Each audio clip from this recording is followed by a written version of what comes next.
Welcome to Bedtime Nursing. Bedtime stories about nursing. Learn as you fall asleep. This is Bedtime Nursing, stories about nursing as you fall asleep, a passive learning modality. I'm Professor Setterby, and I'm here to take you on a journey of different nursing lessons, a passive learning tool to help you with your data entry, learning input as you drift away into sleep, tucking some more knowledge in at the end of your day. After a long day of work, studying in school, there's that final touch to help you get that last bit of information in. Tonight's story, we go with the history of nursing, where our profession got its definition and its start. We're going to talk about the definition of nursing and the people who helped start to define what our profession is. Once upon a time, in 1836, in a small town called Kaiserwerth, Germany, a group of Lutheran deaconesses began something quietly and revolutionary. Under a pastor named Theodor Flieder, they opened up the first real school of nursing. Their goal was simple: a holy way to teach women how to care skillfully and compassionately for the sick. From this little school, there would step one of the most famous figures in nursing history, a determined young Englishwoman named Florence Nightingale. She would only study there for 3 months, but those months would shape a lifetime and really an entire profession. Florence Nightingale, a lamp in the dark. Florence was born in 1820 in Florence, Italy, into a wealthy English family. She was supposed to live in the life of a proper Victorian lady: parties, music, needlework, and polite conversation. But Flo was different. Instead of being satisfied with embroidery and etiquette, she studied languages, history, philosophy, mathematics, and statistics with her father. Her mind was sharp, disciplined, and restless. Deep down, she believed she had a calling, a sacred purpose. That calling led her to nursing, a profession considered at the time far beneath a woman of her class. Her parents disapproved. Nursing was seen as rough, dirty work for poor women, but Florence persisted and eventually trained at the Germany Kaiserwerth Deaconess Institute. After her training, she became superintendent at the Institute of London and cared for gentlewomen in distressed circumstances. There, she quietly redesigned how nurses worked.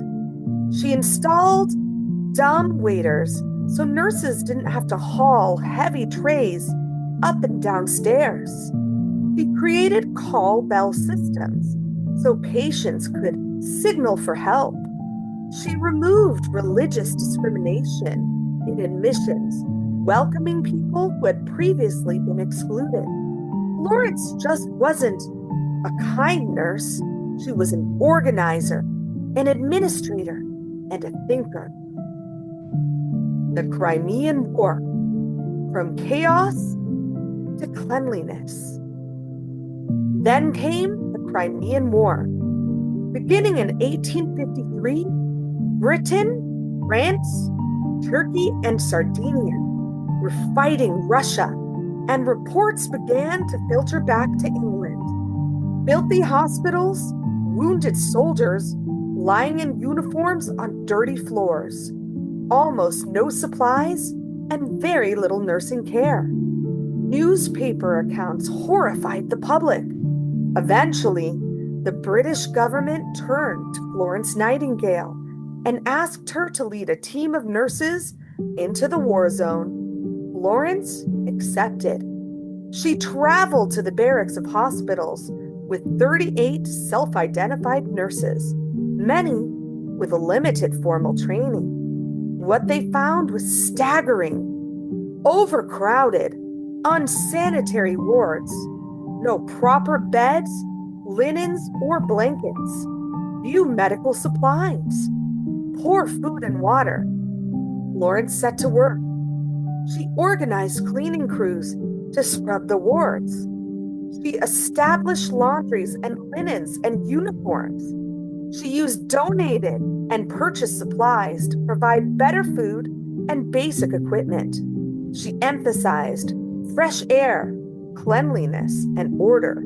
These ideas, clean the environment, fresh air, clean linens, hand washing, careful observation, would later be recognized as key elements of medical asepsis.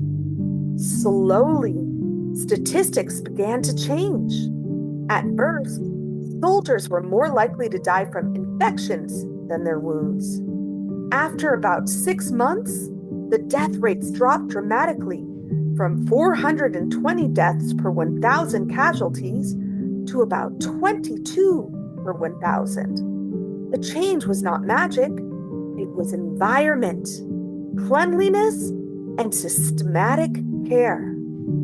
At night, Florence would walk the long, dim corridors, carrying a lamp, checking on wounded soldiers. The soldiers began to call her the Lady with the Lamp. A poem by Henry Wadsworth Longfellow would later immortalize her as a quiet figure of heroic womanhood moving softly from bed to bed in the dark. Another nurse, Mary Seacole, a Jamaican caregiver, also cared for soldiers during the Crimean War.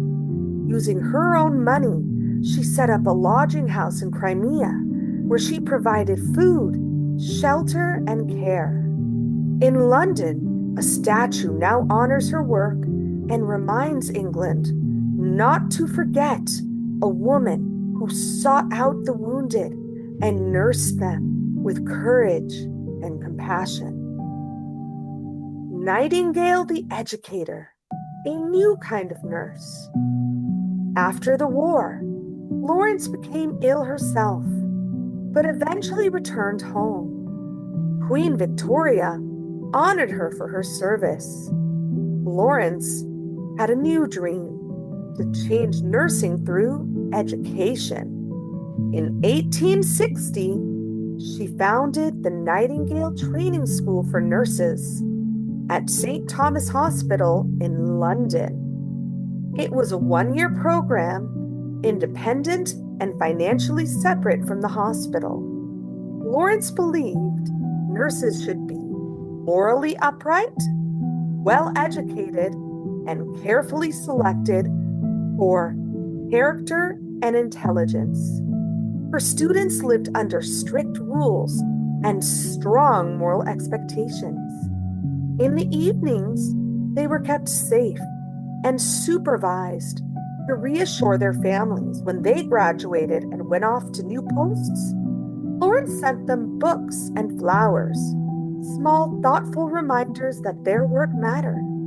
Florence wrote over 200 publications, including her most famous work, Notes on Nursing. She emphasized the whole person, not just the disease.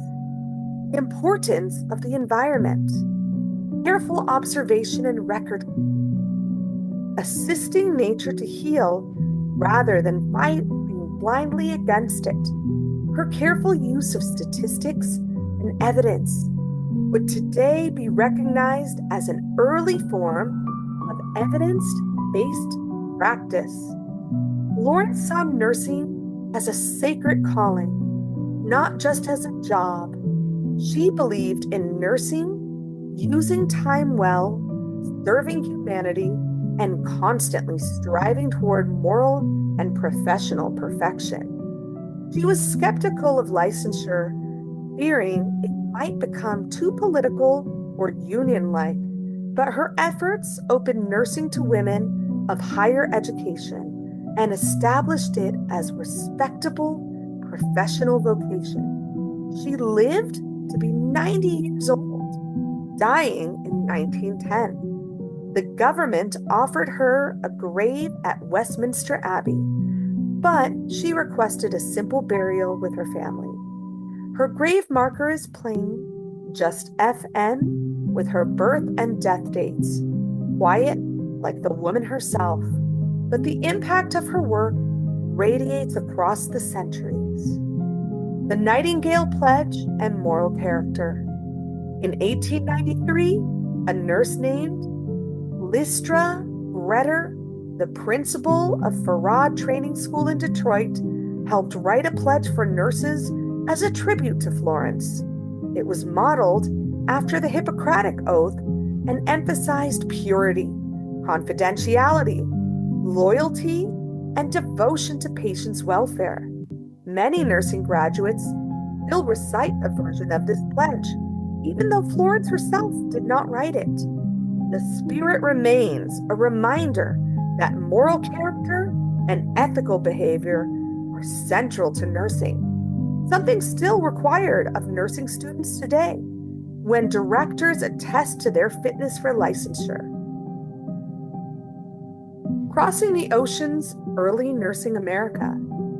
Meanwhile, across the Atlantic, nurses in America were scarce and poorly trained.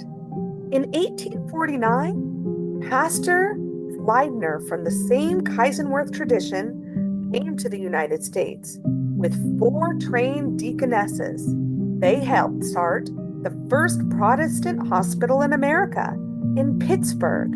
The hospital was known as UPMC Passavant, housed an early training program that focused on educating nurses, not using them as free labor. But as hospitals expanded, more and more hospital-based schools sprang up, often using student nurses as a workforce.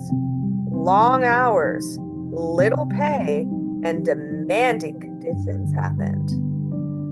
Then there was the Civil War in the United States. Women, war, and nursing.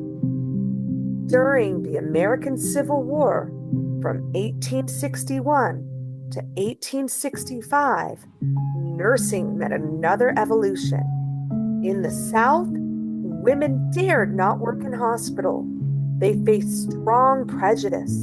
Many men believed it was disgraceful for respectable women to nurse strangers. Much of nursing was done by the infantrymen who had been assigned to the role but didn't want it. In the North, women offered their services to the Union government. About 100 women were selected for brief training and sent to the field. A teacher named Dorothea Lynn Dix was appointed as the superintendent of nurses.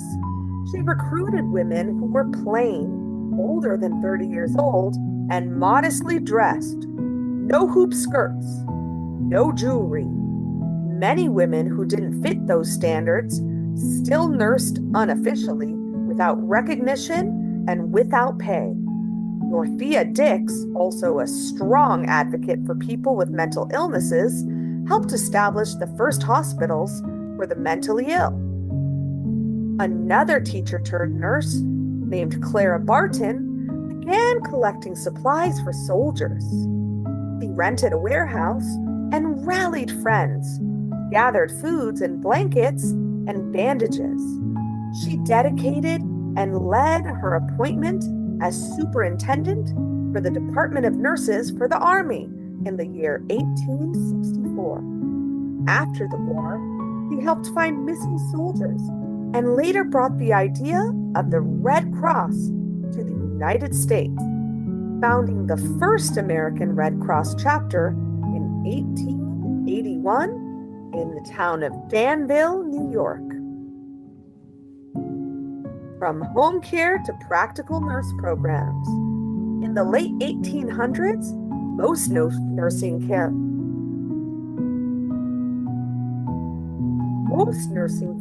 people happened at home. Nurses prepared poultices and mustard plastices and stroups, applied leeches and cupping.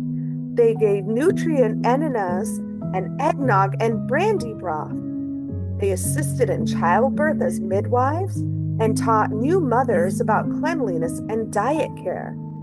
Formal practical nursing educations began to emerge. In 1893, the Ballard School of YMCA in Brooklyn opened the first formal practical nurse program, a 3-month course on caring for chronically ill patients, older adults, and homebound clients. Similar schools opened in Vermont, Boston. Early programs focused on home nursing and lighthouse hospital care. By the late 1800s, practical nurses were moving into public health care. At the Henry Street settlement in New York, Lillian Wald, a social worker and nurse, led the team that cared for families in the slums. Practical nurse visited homes, taught them about cleanliness and communicable disease control, and even organized little mother leagues to teach young girls how to safely care for their siblings. Their efforts helped reduce school absenteeism and infant deaths. Licensure begins. Mississippi leads the way. As the 20th century approaches, nursing organizations begin working on standards. The year's 1914, and Mississippi becomes the first state to pass the law licensing practical nurses. In 1917, the National League of Nursing Education, later known as the NLN, is developed. This organization becomes the standard for practical nursing licensure. It was not yet mandatory everywhere, but it is crucial for the standardization of nursing standards. It wasn't until the year 1960 that state licensure laws for LVNs and even RNs start to become a standard. In World War I, there was a big shortage for nurses. World War I occurred between the years of 1914 to 1918. During these years, there was a huge need for nurses. A famous nurse named Jane Delano of the American Red Cross began recruiting and preparing nurses overseas duty. The U.S. nurse government trained nurses in countries like France. New programs like the Vassar training program gave college grads intensive instruction to nurses so that they could enter the Army School of Nursing. This is where the Walter Reed program extended into hospital straight into field programs. Field hospitals went straight into the front lines. Evacuation hospitals went a little further back, and then base hospitals where the wounded eventually arrived. Conditions during this war were very rough. Supplies were limited and diseases ran rampant. Many nurses died during World War I, not from the battle, but from the influenza epidemic that followed in 1918. The work highlighted is just essential. It raised the need for nurses and the knowledge that colleges and universities perhaps needed to start nursing programs. The Between wars and shortages and the Great Depression that followed after World War I and in the 1920s, hospitals decided to open more nursing schools. However, with the economic fallout that happened in the 1930s, many hospitals just couldn't sustain their nurses living at the hospitals with room and board. So many programs ended up collapsing. It wasn't until World War II that nursing programs started to open up again. In 1939, we started to see more programs opening up with World War II. After the bombing of Pearl Harbor in 1941, there were 12,000 new nurses that were recruited via the Army Nursing Corps. We started to see nurses rush in through military customs, field sanitation, air defenses, and personal logistics. Nurses also started to be trained in new areas like anesthesia, blood products, oxygenation, and psychiatric care. About 59,000 American nurses served in the field, evacuation, and ships and even flights. Because of rapid skilled care, nurses were trained in much more skilled areas than ever before. Fewer than 4% of nurses in World War II were wounded. Far fewer died than in World War I. At home, there were severe shortages in nurses because so many were deployed during the war. So Congress passed a Bolton Act, which created a cadet nurse corps, and the government funded a 2.5-year nursing program where 150,000 nurses graduated. Segregation still was in existence, so tens of thousands of Army nurses, there were only 479 that were nurses of color. Initially, the Black troops only went to the segregated hospitals, but over time, with the GI Bill, this changed. Practical nursing duties were defined under World War II. 50 approved practical nursing programs in the United States were established during this war. In 1949, the licensed practical nurse was defined and allowed to serve under 9, 12, or 18-month programs. The National Association of Practical Nurses was established, otherwise known as NAPNAS.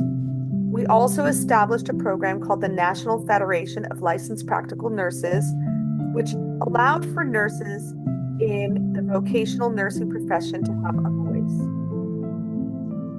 In 1956, the Public Law 911 allowed nursing programs to expand, and by 1975, over 1,300 programs were graduating over 46,000 vocational nurses annually. During the Korean War from 1950 to 1953, the Women's Armed Forces Act secured even more space for vocational nurses. Nurses went to MASH units and they started to serve in surgical areas. They learned to become operating room trained. During Vietnam, which ran from 1961 to 1973, many nurses with less than 6 months experience were also deployed. This took an emotional toll on nurses and soldiers alike, and it was the first time that PTSD was officially categorized as a disorder. Leaders like Mildred L. Clark and Anna Mae Hayes guided our Army Nurse Corps in the 1970s. Later in Afghanistan in the 2000s, We had many nurses deployed with surgical teams, and they were on site working alongside our troops on the front lines, taking care of soldiers.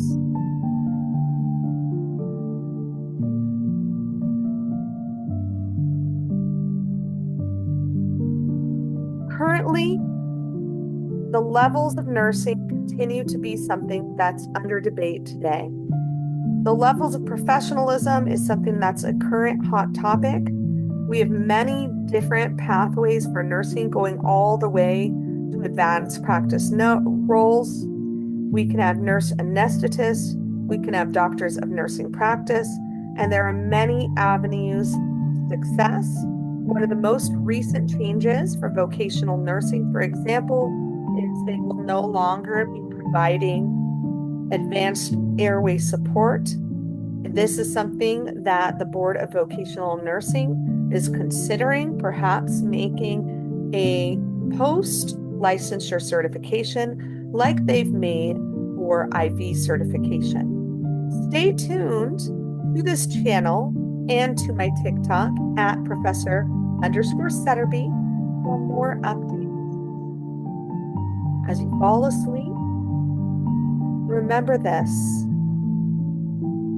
nursing is an ever-changing profession, but there are many, many ways for advancement. And with every certification and degree, it's like a branching tree. There are many ways to go.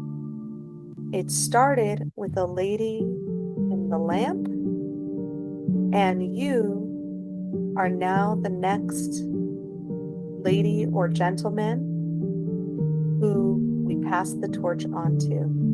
Please continue to take care of our patients, whichever facility you're at, someone's home, if you're in the ambulance or in the helicopter. Handle with care, and good evening, good night. Keep safe out there. This is Professor Setterby wishing you a peaceful night.